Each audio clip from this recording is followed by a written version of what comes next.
A ti sea la gloria, la honra por siempre. Amén.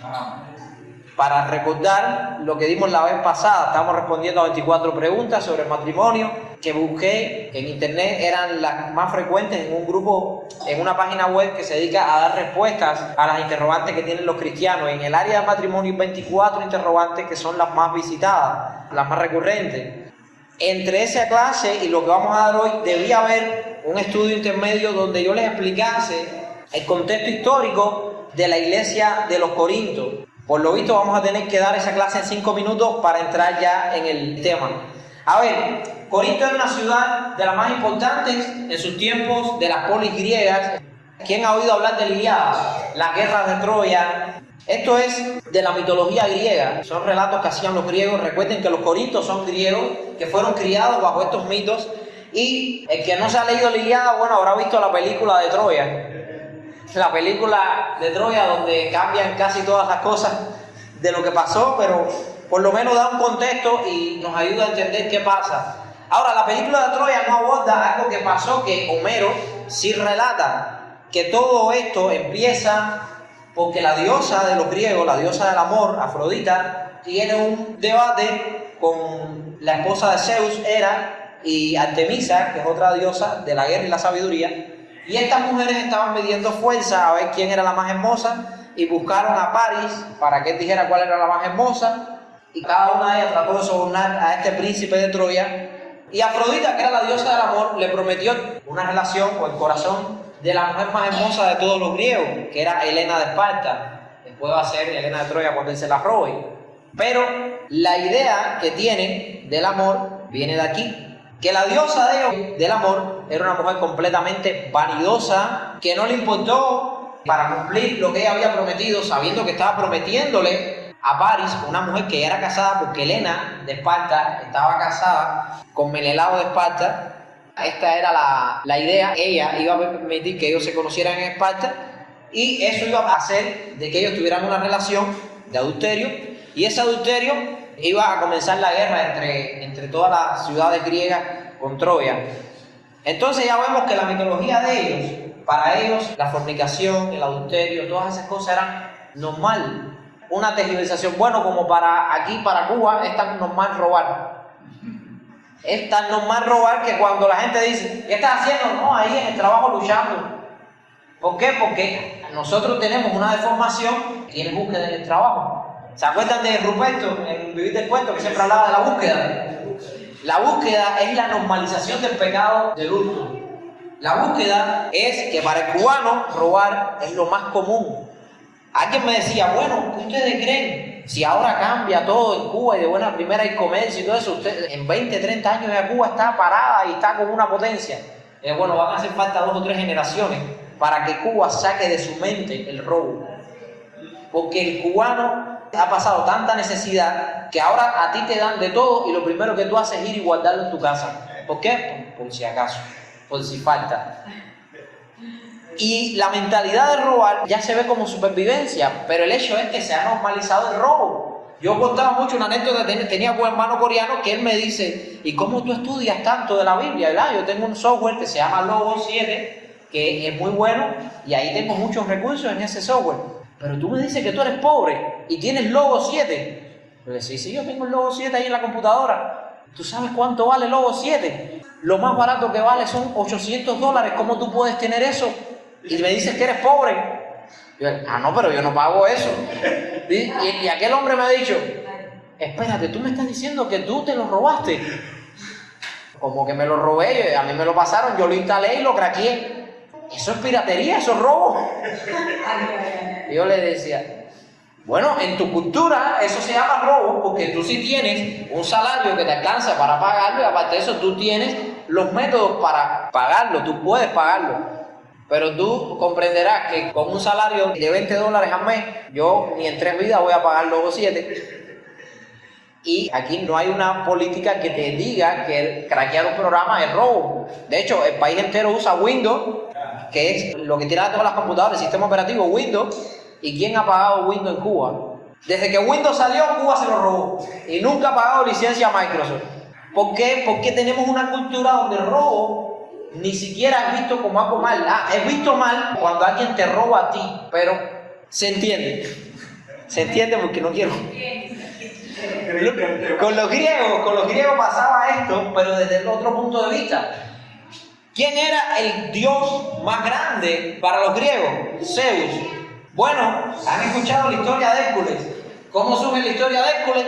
Zeus, que tenía una esposa que se llamaba Hera, la deja por allá y viene para violar a una mortal, para estar con una mujer. Zeus era famoso por violar mujeres. De hecho, en la mitología, él se llegó a disfrazar de cisne para poder enamorar a una mujer y violarla.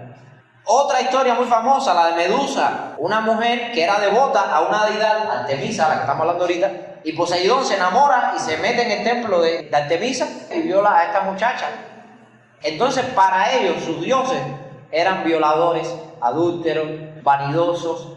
Imagínense que eso es lo normal para ellos. Ahora, si había una ciudad-estado, había una ciudad que se gloriaba tanto de esa cultura, precisamente era Corinto. Corinto era la ciudad dedicada. Han visto que los católicos tienen una tradición de dedicarle ciudades a un santo, supuestamente, o dedicar los países a una deidad. ¿Saben de dónde viene eso? De los griegos. Los griegos dedicaban las ciudades a un patrón. Lo que los católicos llaman un patrón, ellos decían que era a un dios. Para que ustedes vean si el catolicismo romano no tiene nada de cristiano. Esta ciudad de Corinto estaba dedicada exactamente a la diosa del amor, a Afrodita. ¿Se acuerdan? La que empezó la guerra de Troya y la que no le importó preparar todo el escenario para un adulterio que desembocaría en una guerra donde morirían miles de personas. Y Aquiles, el famoso Aquiles, luchaba por la vanidad, porque lo recordaran, por el orgullo del nombre. Entonces, ¿qué podemos ver? Que estamos hablando de una sociedad que los valores eran completamente distintos a los valores cristianos. Imagínense, si tu Dios, a quien tú adoras y quien es lo supremo, lo más grande que existe, en vez de cuidarte y protegerte, lo que anda por ahí violando mujeres, y las mujeres se crían viendo como ejemplo a Afrodita, que era una vanidosa, a Hera, que Zeus le era infiel 20.000 veces, ella seguía con él. Imagínense cómo eran las mujeres griegas y cómo eran los hombres griegos. Cayendo en Corinto. Corinto era una ciudad que estaba dedicada al amor, donde ya vimos que la tergiversación más grande del amor la tenía la cultura griega. Por eso es que Pablo tiene el clímax de la carta a los Corintios en el capítulo 13. Y todos conocen 1 Corintios 13. ¿Y qué es lo que dice Pablo en Corintios 13? La preeminencia del amor. ¿Y por qué? Porque era una ciudad que se gloriaba y se jactaba de adorar a la diosa del amor. Bueno, imagínense que en Corinto surge este lema de lo que pasa en Corinto, se queda en Corinto. ¿Lo han oído para Las Vegas? Lo que dicen en Las Vegas es un refrán que no subió con Las Vegas, subió con Corinto. Cuando alguien iba a adulterar, a participar de una orgía o cosas así, se le decía voy a corintar. Imagínense por lo que eran famosos los corintios. El templo de Afrodita que había en Corinto, que era el más grande de Corinto, estaba consagrado a ella. Y miren qué forma la de los corintios de consagrar. Tenían 1000 hetairas. ¿Qué eran las hetairas? Las hetairas eran prostitutas sagradas, mujeres que estaban en ese templo, para que tu ofrenda a Afrodita iba a ser que tú ibas a ir ahí y te ibas a acostar con una de esas mujeres. Podías tener una relación que tu esposa no te iba a ver mal que tú fueras y hicieras eso. Ya ves por qué Pablo tiene que explicarles por qué ellos no saben nada del amor. He resumido lo que debía ser toda una clase para explicarles la cultura griega. Por eso atropellé tantas cosas, pero se entiende. Los griegos eran personas que, así como el cubano no ve tan mal el robo, ellos no veían mal el adulterio, la infidelidad, incluso la violación. Y las mujeres no veían mal que el marido les fuera infiel. No lo veían mal. Tu marido te fue infiel y tú es hombre. Hoy en día hay muchas mujeres que parecen griegas y muchos hombres que parecen griegos. Entonces, bajo este marco cultural es que Pablo va a explicarle a los corintios qué es el amor. Y empieza sencillamente en el capítulo 6, versículo 12, dice: todas las cosas me son lícitas, mas no todas convienen. Y aquí viene lo primero. Para los cristianos hay muchas cosas que son lícitas, pero no son convenientes. Hay muchas cosas que se practican en la iglesia que no vas a encontrar en la Biblia una prohibición inmediata, pero no conviene. Y en este contexto del que veníamos hablando, ¿por qué Pablo se lo dice? Porque hay muchas cosas que legalmente no están mal, pero no convienen. Le contaba la historia con el amigo coreano, porque él me citó este texto. Yo le digo, es que aquí legalmente nadie te va a meter preso por tú piratear programas informáticos. Y entonces me dice, sí, todas las cosas me son lícitas, mas no todas me convienen. Yo, que soy profesor de hermenéutica, interpretación bíblica, digo, voy a ir al texto y le voy a refutar eso. Fácil, voy a ir allá. Y cuando voy al texto, me doy cuenta que lo aplicó perfecto. Perfecto lo aplicó. Pablo le está diciendo a los corintios, miren, aunque las leyes civiles de tu país te dicen que tú puedes ir al templo de Afrodita y acostarte con una, con dos, con tres, con 10 de las 1000 mujeres que están ahí para que tú tengas una orgía, eso te es lícito legalmente, pero no te conviene. ¿Por qué no te conviene? Porque según la ley de Dios, eso no es permitido. Entonces nosotros como cristianos no estamos para obedecer las leyes del mundo cuando van en contra de las leyes de Dios. Hay cosas que Dios te permite y que el mundo te prohíbe. Y hay cosas que el mundo te permite y Dios te prohíbe. Si un hombre es adúltero, Dios castiga con severidad al hombre o a la mujer adúltera. Sin embargo, el mundo no dice nada. Es normal. De la misma manera, Pablo le está diciendo, aunque esto les es lícito, aunque legalmente ustedes pueden adulterar, no es conveniente. Todas las cosas me son lícitas, no solo permitidas, sino lícitas, mas yo no me dejaré dominar de ninguna, porque el pecado viene para dominar. En Génesis capítulo 4, cuando Dios reprende a Caín, le dice, si tú hicieres el bien, no serás alabado, y si el mal hicieres, el pecado está a la puerta. Y en el hebreo dice, mas tú debes enseñorearte de él. Porque si tú no te enseñoreas del pecado, ¿qué va a pasar? El pecado se va a enseñorear de ti. Y es lo que Pablo está diciendo y aplicándolo a los matrimonios. Miren, en el matrimonio hay miles de crisis, discusiones. Las personas no se entienden porque no son iguales. Cuando hay un matrimonio que los dos piensan igual en todo, hay uno de los dos que no está pensando. Cuando piensan igual, es porque uno de los dos no está pensando. El matrimonio comparte una visión, pero muchas veces difieren en el camino o trayectoria a recorrer para alcanzar esa meta. Sin embargo, lo correcto es que de esas dos estrategias que tenemos, entre los dos formemos una que incluya los puntos fuertes de las dos visiones. Por eso la mujer es ayuda idónea. Si yo necesito que alguien me ayude, es decir, si yo voy a cargar una cosa, ¿por qué yo pediría ayuda? Porque solo no puedo. Si yo pudiera solo, le digo a la gente, a ver, quítate, yo lo hago. Y Dios entendió que el hombre no podía cumplir su misión solo. Por eso le dio ayuda idónea.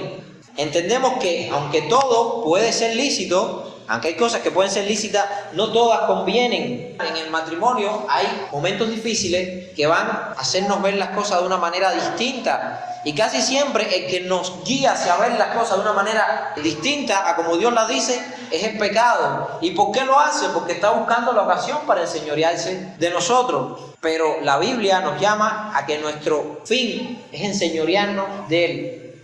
Las viandas para el vientre y el vientre para las viandas. Esto es un refrán muy común que había en los corintios, porque ellos, entre las cosas que tenían en la ciudad de Corinto la tumba de un señor que se llamaba Diógenes de Sinope, o Diógenes el perro, Diógenes el cínico. Era un filósofo. Lo mínimo que hacía este señor era que se masturbaba en público. Y cuando le decían, ¿por qué tú haces eso?, él decía, porque es un instinto natural. Como mismo cuando tú tienes hambre, comes. Cuando tienes necesidad sexual, la satisfaces. Miren qué filosofía la de este hombre. Y esa filosofía había moldeado a los corintios. Por eso es cuando hablaban de la vida libertina que tenía, cuando alguien le recriminaba a los corintios, ¿por qué ustedes son así de adúlteros? Ellos decían, las viandas para el vientre. Como es tan lógico que cuando tengas hambre te comas algo, así era para ellos lógico que cuando tuvieses un deseo, te gustó una persona, tú ibas y estabas con ella. Pablo dice, citando esa frase que había entre los corintios, pero tanto el uno como el otro destruirá Dios. Así como el cuerpo va a ser destruido en la tumba, así también los fornicarios van a ser destruidos en el infierno. ¿Entiendan? Fornicarios o adúlteros. ¿Por qué? Pablo está diciendo, lo que el mundo les permite, Dios no lo ve así. Y recuerden que no es ante Diógenes, ni ante Homero, ni ante Zeus, ustedes tendrán que dar cuenta, es ante el tribunal de Jesucristo. Si el que nos va a juzgar es el que nos da la ley, es mejor conocer la ley de ese que nos va a juzgar. Si yo estoy estudiando para un examen de música, ¿qué hago estudiando yo el código de tránsito? No tiene sentido, ¿verdad? Así no nos importa a nosotros tanto las leyes de este mundo, porque el mundo no es quien nos va a juzgar. Quien nos va a juzgar es Cristo. Y si el matrimonio, según el mundo, se puede destruir por cualquier cosa, Dios dice que no es así. Entonces, ¿a quién vamos a escuchar? ¿A la ley del mundo, a las permisiones del mundo, o a la ley de Dios, o a los estatutos de Dios? Y Pablo sigue diciendo, la vianda para el vientre y el vientre para la vianda, pero tanto lo uno como la otra destruirá Dios.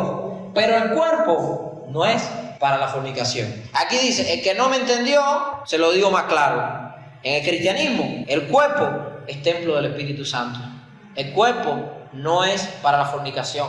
Porque en el cristianismo vemos la unión matrimonial como más que un instinto fisiológico. Que el hombre tiene el deseo porque vio una mujer que le pareció bonita y quiere estar con ella. No, no es así. En el cristianismo vemos las cosas diferentes. Y es muy difícil porque estamos hablando con gente que desde niños fueron criados en una cultura donde eso no era malo. Y Pablo está rompiendo con todos esos esquemas. Le dice, nosotros creemos que la unión que hay entre un hombre y una mujer es una unión no solo física, trasciende el área física, que somos tricótomos, creemos en cuerpo, alma y espíritu.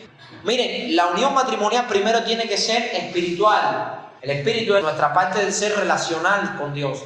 Por eso es que primero tenemos que buscar una persona que sea afín a nuestra fe, que sea cristiana. Porque solamente con una persona que es cristiana tú vas a poderte unir espiritualmente.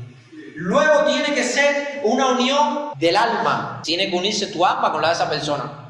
En la iglesia yo estoy unido espiritualmente con hombres como con mujeres. Nosotros estamos unidos espiritualmente, todos. Eso lo debemos tener claro. Como cristianos estamos unidos espiritualmente, pero yo no estoy unido desde el punto de vista del alma con todo el mundo. Hay hermanos que tienen una forma de ser, que son más extrovertidos, yo soy muy introvertido. Y entonces, ¿con quién me voy a relacionar más? Normalmente me relaciono con alguien que sea más afín. Y entonces con esa persona con quien creo un vínculo de amistad, ya no me uno solamente en espíritu, en el Señor, sino en alma, porque hay un amor fileos entre nosotros, filial. Y ahí también puedo unirme de esa manera con hombres como con mujeres, cristianos, porque son amigos. Pero hay una tercera unión, que es la unión del cuerpo, y es la que debe ir en último lugar. Los griegos ponían esta en primera y las otras dos ni se hablan. Yo me uno solamente en cuerpo con una persona que no solo es mi hermana, sino que también es mi amiga, y aparte de eso, también me gusta y quiero unirme corporalmente con esa persona el resto de la vida. Primero nos unimos en espíritu, como hermanos en Cristo, luego nos unimos en el alma porque somos amigos, y luego nos unimos en el cuerpo ya como matrimonio. Y esto no es un invento. Salomón, en Cantar de los Cantares, llamaba a su esposa primeramente hermana mía, luego amiga mía y por último esposa mía. ¿Por qué hermana? Porque se había unido a ella en espíritu. ¿Por qué amiga? Porque se había unido con ella en alma. ¿Y por qué esposa? Porque se había unido ya con ella en cuerpo. Y eso es un matrimonio. Dos personas que se unen en espíritu, alma y cuerpo. Así lo ve el cristianismo. Para los griegos no era solamente sexo. Y Pablo está presentándole un concepto tan elevado que ellos no podían entenderlo. Por eso es que Pablo tiene que explicar, es que el cuerpo es templo del Espíritu. Jesús le dice en Mateo 19, y lo que Dios unió, no lo separa el hombre, a diferencia de lo que decían los griegos. Y sigue diciendo, y Dios que levantó al Señor, también a nosotros nos levantará con su poder. Si tú ves la sensualidad solamente como algo físico y te unes a mucha gente, ese cuerpo lo estás contaminando. Para los griegos no había problema porque el cuerpo se quedaba en la tumba y se podría ir. cruzaban el Estigia y llegaban al Hades y todas esas cosas de la mitología griega. Nosotros creemos, y es lo que dice Pablo, que vamos a resucitar no solo en espíritu y en alma, sino en cuerpo. Daniel capítulo 12 nos dice que en aquel día se levantarán los muertos, uno para confusión y miseria eterna y otro para gloria e inmortalidad. Así que nuestros cuerpos, los cuerpos de todos los que han muerto, van a resucitar. Aún ese que piensa que incinerándose se va a escapar, poderoso es Dios para unir nuevamente todas esas partículas y darle forma y darle su recompensa si fue cristiano. Es difícil que un cristiano lo incinere, pero bueno, hay veces que no depende de él. Y si no es creyente, tu familia no es creyente y te quieren cremar, imagínate qué vas a hacer. Ya tú estás con el Señor, pero Dios es poderoso para esa impiedad que hicieron contra ti, revertirla. Y aún los impíos puede también unirlos, y de hecho lo va a hacer para enviarlos así al lago de fuego y azufre. Va a sacar su alma del infierno, la va a unir a su cuerpo y entonces va a verter el infierno en el lago de fuego y azufre. Y miren qué castigo. Dice que el lago de fuego y azufre fue creado para el diablo y sus demonios, sus ángeles caídos. Seres que son inmensamente más poderosos que nosotros, eso está diseñado para hacerlos sufrir tormentos indescriptibles. Imagínense nosotros, que somos inferior, como dice Hebreos 2. Dios hizo al hombre inferior que los ángeles. Si el ángel aguanta más que nosotros y el lago de fuego y azufre los tortura tanto que no pueden resistir aquello, nosotros lo vamos a sentir peor. Bueno, gracias a Dios nosotros no, porque nosotros ya somos del pacto de Cristo. No solo va a ser el alma en el infierno, en el Hades, o en el lago de fuego después, sino que también el cuerpo. Pablo está diciendo que en el cristianismo se cuida el cuerpo, porque así como Cristo resucitó corporalmente, nosotros también resucitaremos corporalmente. Después en el capítulo 15 se encargará de explicarles que sí es resurrección, porque los corintios no creían ni la resurrección. Había algunos saduceos metidos ahí en la comunidad de Corinto haciendo estragos. Y le tiene que decir que sí hay resurrección. Y sigue diciendo: quitaré pues los miembros de Cristo y lo haré miembros de una ramera. Y aquí la palabra que se usa tiene que ver con las rameras que frecuentaban las prostitutas sagradas que estaban en el templo de Afrodita. Con lo que tú sirves a Cristo, vas a llevarlo al altar del mundo, es decir, vas a llevarlo y unirte en una sola carne. Bueno, para tú unirte con ella, tendrías que unirte también en espíritu y alma. Y el espíritu de esa mujer está muerto, el alma de esa mujer está muerta. Por eso es que solamente hay una unión corporal. Y Pablo está diciendo, no podemos tomar lo que Dios ha santificado con la presencia del Espíritu Santo, que es Él morando en nuestros cuerpos. No puedes tomar eso que ya Dios ha decidido habitar, sellar y santificar y llevarlo a contaminar. No puedes contaminar tu cuerpo. Y Pablo dice que de ningún modo. ¿O no sabéis que el que se une con una ramera es un cuerpo con ella? Porque dice, los dos serán una sola carne. Fíjense lo que está diciendo Pablo, que cuando tú lo haces, estás deseando ser una sola carne con una persona que tú aborreces lo que practica. Entonces estás anhelando algo que en tu sano juicio aborreces.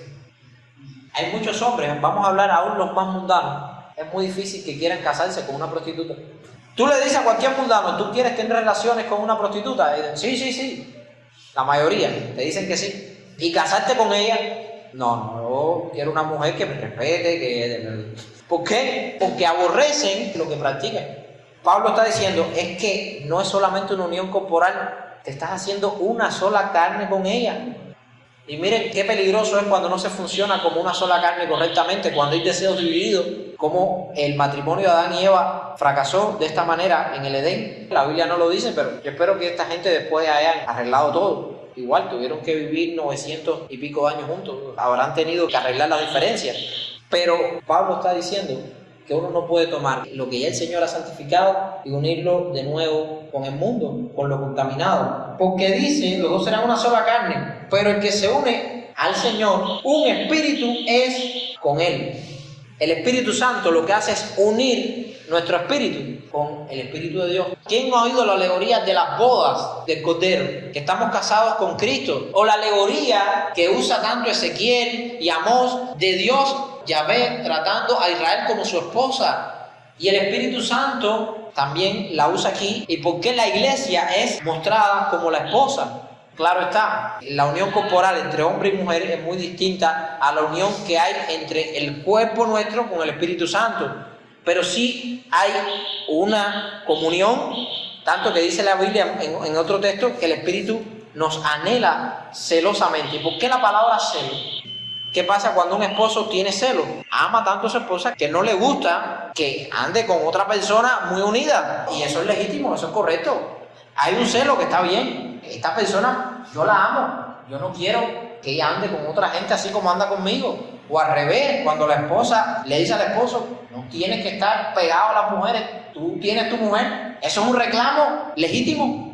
Ya hay un celo enfermizo, que eso es otra cosa, pero Dios usa la palabra celo muchas veces para explicarnos de una forma que nosotros podamos entender la relación que hay. Jesús nos muestra el celo que tenía por el Padre en el capítulo 2 de Juan, y vira a las mesas de los cambistas y cita el texto, el evangelista cita el texto de el celo de tu casa me consumió. Imagínense que nosotros somos la casa, nuestro cuerpo es la casa del Espíritu Santo, la morada. ¿No va a tener celo el Señor por lo que es suyo? Y es lo que está diciendo. Huid de la fornicación. Cualquier otro pecado que el hombre comete está fuera del cuerpo. Mas el que fornica contra su propio cuerpo peca. Hermanos, la Biblia muchas veces habla de la tierra. Le dice el Señor, le dice a Caín, la tierra que tuvo que beber la sangre de tu hermano clamó a mí por justicia. Imagínense ustedes, cuando la sangre de Cristo fue derramada sobre la tierra se estremeció, porque la creación tiene vida. Y es lo que está diciendo también este texto aplicado a otra área. El cuerpo, cuando tú fornicas, ese cuerpo clama a Dios porque ha sido usado como no debe ser usado. Y pide a Dios que intervenga, porque nosotros lo forzamos a hacer algo para lo que Dios no lo diseñó. En otras palabras, les estoy diciendo, nosotros no nos pertenecemos a nosotros. Nuestro cuerpo es un préstamo que Dios nos hizo cuando nos dio vida. Así que si nuestro cuerpo no es de nosotros, y cuando nosotros cogemos lo que Dios nos ha obsequiado, que es para que habitáramos en el mundo que creó, y lo usamos como Él nos ordenó, estamos pecando contra el cuerpo, y el cuerpo clamará a Dios porque ha sido usado ilegítimamente. Asimismo, cuando la tierra que fue creada para beber el agua y dar vida a las plantas, cuando tuvo que beber sangre, clamó a Dios pidiendo justicia. Así nuestro cuerpo, cuando es usado para la fornicación, clama a Dios pidiendo también justicia. Nuestros cuerpos pueden atestiguar en nuestra contra, dice Pablo, en otras palabras. Sigue diciendo, ¿o ignoráis que vuestro cuerpo, qué cosa? Es templo del Espíritu Santo, el cual está no sobre vosotros, sino en ustedes. Dios el Padre está sobre nosotros. Dios el Hijo está con nosotros, pero Dios Espíritu Santo está en nosotros. El cuerpo es templo del Espíritu Santo, el cual está en vosotros, el cual tenéis de Dios y que no sois vuestros. Es lo mismo que les estaba diciendo ahorita. Nuestro cuerpo, tanto como el Espíritu Santo, son dones que Dios nos dio. Y ni el Espíritu Santo es de nosotros, sino que es del Padre, aunque mora con nosotros. Ni el cuerpo es de nosotros. ¿Quién te dio ese cuerpo que tú tienes? No, tú mismo no. El cuerpo que tenemos nos lo dio el Señor. ¿Quién lo hizo crecer? Fue Dios. David decía, mi embrión vieron tus ojos. Dios formó cada una de nuestras partes. Porque habéis sido comprados por precio. Glorificad pues a Dios en vuestros cuerpos y en vuestro espíritu, los cuales son de Dios. Vamos a dejarlo hasta aquí hoy. Y la última remisión que estábamos viendo hace referencia, no forniquen, porque quien murió por ti es tu dueño. Él te compró con su sangre. Si Él sufrió en su cuerpo las torturas de Roma y la ira del Padre, ¿cómo le vamos a pagar tan mal? Si Cristo sufrió en su cuerpo terrenal las agonías que nos tocaban a nosotros para que nuestro cuerpo no fuera castigado como merecía, ¿cómo vamos a ir en contra de lo que hizo el Señor? ¿Cómo vamos a negar lo que Él ha hecho por nosotros? Recuerden que el Señor dice, Romanos 6:23, la paga del pecado es muerte. Lo que nos toca a nosotros por ser pecadores, lo justo es la muerte. No solo la muerte física, sino la muerte espiritual. Lo que nos merecemos, el infierno. el lago de fuego y azufre. Pero Cristo viene para completar este versículo, mas las dádivas de Dios son vida en Cristo Jesús. Aunque la paga del pecado es muerte, la dádiva de Dios, el regalo, el merecido, fue que Cristo llevó nuestra culpa para que nosotros lleváramos su justicia. Y Él entregó su cuerpo para ser castigado, no solo por el látigo de Roma, sino también por la ira del Padre en la cruz. ¿Cómo nosotros vamos a coger lo que Cristo le costó con tanto sacrificio para unirlo a una ramera? No solo tiene que ser una prostituta, hablo de prostituta porque es el contexto de Corinto, pero no nos pertenecemos a nosotros mismos. ¿Saben qué pasa? El humanismo se ha metido tanto dentro de nuestra mentalidad que nosotros creemos que el cuerpo me pertenece. Mi cuerpo. ¿Y quién te lo dio? No, el cuerpo es mío, me lo dio el Señor. No, te lo prestó. El Señor te prestó el cuerpo. Y Él no lo creó para la fornicación. Él lo creó, como dice Génesis capítulo 1 y capítulo 2, para que conozcas a tu ayuda idónea, te unas a ella, y como dice Jesús en Mateo 19, ya no serán dos, sino que serán una sola carne. Lógicamente, yo creo que el primer problema que hubo en la Biblia fue un problema matrimonial. ¿Por qué? Porque Adán y Eva no tuvieron la comunicación adecuada.